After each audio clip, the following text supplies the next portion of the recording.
आज की कहानी है दर्द का सफ़र। कभी कभी ज़िंदगी हमें ऐसे मोड़ पर लाकर खड़ा कर देती है जहाँ हर तरफ अंधेरा होता है, लेकिन वही अंधेरा इंसान को भीतर से मजबूत बनाता है। यह कहानी है रोहित की, एक ऐसे लड़के की जिसने सब कुछ खोकर भी उम्मीद थामे रखी। ठंडी रात का वक्त था। रेलवे स्टेशन की बेंच पर 12 साल का एक लड़का सिकुड़ा बैठा था, फटे पुराने कपड़ों में ठिठुरते हुए। उसकी आंखों से आंसू निकल रहे थे। उस लड़के का नाम था रोहित। कुछ ही महीने पहले उसके माता पिता एक सड़क हादसे में गुजर गए थे।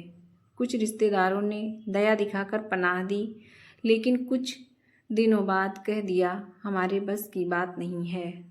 ये बच्चा बड़ा बोझ है। भूख और अकेलेपन से जूझता हुआ रोहित अब गलियों और प्लेटफार्म पर दिन काटता था। एक दिन उसने एक दुकान के बाहर पड़े बासी ब्रेड के टुकड़े उठाने की कोशिश की थी कि दुकानदार ने चिल्ला दिया, चोर पकड़ो चोर। भीड़ जमा हो गई और बिना कुछ पूछे सबने उस पर लांछन लगाने शुरू कर दिए। वह रोता रहा, भूखा था, पर किसी ने नहीं सुना।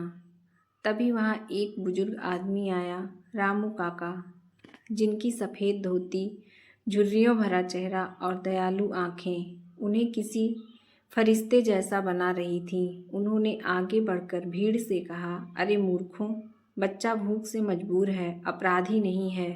सब खामोश हो गए। रामू काका ने रोहित को अपने साथ चलने को कहा। रामू काका का कोई परिवार नहीं था। उनकी पत्नी का देहांत 10 साल पहले हो गया था और उनके बेटे शहर जाकर उन्हें भूल चुके थे। उन्होंने रोहित को अपने बेटे की तरह घर में रखा। उस छोटे से झोपड़े में प्यार, अपनापन और उम्मीद के अंकुर फूटने लगे। दिन में रोहित खेतों में काम करता और रात में लालटेन की कमजोर रोशनी में पढ़ता। जब थकान उसे तोड़ देती तो काका प्यार से कहते, बेटा दुख से मत डर, वही तुझे मजबूत बनाएगा। वक्त बीता और रोहित ने 12वीं की परीक्षा अच्छे अंकों से पास की। उसे शहर के में पढ़ाई का मौका मिला।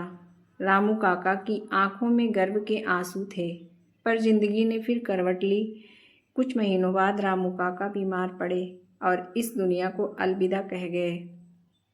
उस दिन से रोहित के पास घर भी नहीं रहा, पर दिल में रामू काका की वो आवाज़ गूंजती रही, हार मत मानना बेटा। उसने नौकरी की पढ़ाई जारी रखी और आखिरकार स्कूल शिक्षक बन गया। उस दिन जब उसने कक्षा के बच्चों को संबोधित किया तो बोला, मैं तुम्हारा शिक्षक नहीं, तुम्हारा साथी हूँ। अगर दुनिया तुम्हें ठुकराएगा तो खुद पर विश्वास रखना। एक दिन सड़क पर जाते हुए उसने एक छोटा बच्चा देखा, फटे कपड़ों में कूड़े के पास कुछ ढूंढते हुए। रोहित उसे देखकर रुका, उसके पास गया और बोला, क्यों बेटा, भूख लगी है? बच्चे ने डरते हुए कहा, अंकल मैं चोर नहीं हूँ। रोहित को अपने पुराने दिन याद आ गए। वह मुस्कुराया और बोला, तू चोर नहीं है बेटा, तू योद्धा है। बस अपने दर्द को ताकत बना ले, जीत तेरी होगी। उस दिन से रोहित ने अपने गांव में एक संस्था शुरू की, रामू काका आश्रय। यहाँ अनाथ और गरीब बच्चों को शिक्षा और सहारा दिया जाता था। वह रोज कहता, मुझे मेरे काका ने जो दिया है वो ही अब मैं दुनिया को लौटाना चाहता हूँ। धीरे धीरे गांव में बदलाव आने लगा। शिक्षा ने जीवन बदल दिया और बच्चे अब सपनों को देखना सीख गए। एक दिन गांव वालों ने स्कूल के बाहर रोहित की एक मूर्ति लगाई।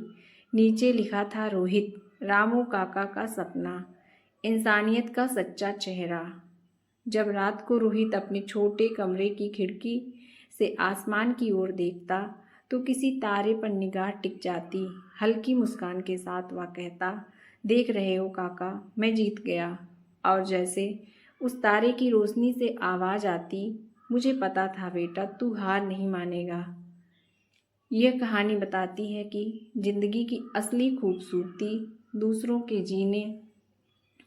के लिए जीना, और दर्द जब इंसानियत में बदल जाता है तो वह किसी की दुनिया रोशन कर देता है।